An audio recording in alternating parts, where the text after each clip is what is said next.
আজ পবিত্র শবে কদর বা সৌভাগ্যের রজনী। ইসলাম ধর্ম মতে পবিত্র কোরআন নাজিল হয়েছিল এই রাতে। কোরআন তেলাওয়াত, দোয়া ও নফল নামাজ আদায়ের মধ্য দিয়ে বরকতময় রাতটি অতিবাহিত করবেন ধর্মপ্রাণ মুসলমানরা।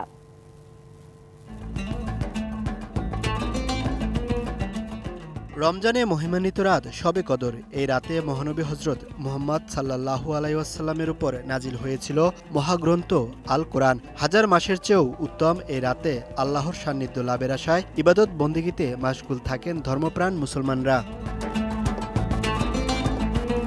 সাধারণত ২৭শে রমজান শবে কদর পালন করা হলেও ইসলামী বিশেষজ্ঞদের মতে রমজানের শেষ ১০ দিনের যে কোনো বিজোড় রাতই হতে পারে শবে কদর। তাই ২১ থেকে ২৯ রমজানের প্রতিটি বিজোড় রাতেই বেশি বেশি ইবাদত করার তাগিদ ইসলামী চিন্তাবিদদের।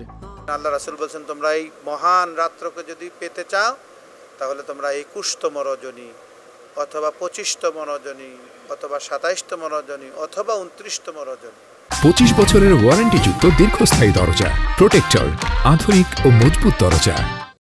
এই বেজর ৫টি রাত্রে তোমরা তালাশ করতে থাকো। আল্লাহ রাসূলের আমলের অবস্থা অনুযায়ী মনে হচ্ছে, এবং অনেকেই এটাকে সিদ্ধান্তে উপনীত হয়েছেন, হবেই এটা না, আশা করা যায় আল্লাহ ২৭তম রজনীতেই লাইলাতুল কদর দান করেন।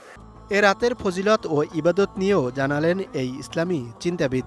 হাজার মাস ইবাদত করলে যে সওয়াব, যে বরকত, আল্লাহ তাআলার কাছে যে প্রিয় হওয়া যায়, এই একটা রাত্র আল্লাহর কাছে তেমন প্রিয়। এবং এই রাতের সবচেয়ে বড় ফজিলত কি? হযরত জিবরাইল আলাইহিস সালাতু ওয়াস সালামের নেতৃত্বে কুঠি কুঠি ফেরেশতা আল্লাহর পক্ষ থেকে জমিনে আসেন। প্রত্যেকটা ইবাদতকারীর কাছে গিয়ে এই খবর পৌঁছান যে সালাম, আল্লাহর পক্ষ থেকে তোমাদের জন্য সুসংবাদ। আল্লাহর সন্তুষ্টি, ক্ষমা ও সৌভাগ্য লাভের জন্য রাত জেগে ইবাদত বন্দেগীর মাধ্যমে রাতটি কাটাবেন ধর্মপ্রাণ মুসলমানরা। Mohaiminul Khan Apu, DBC news, Dhaka.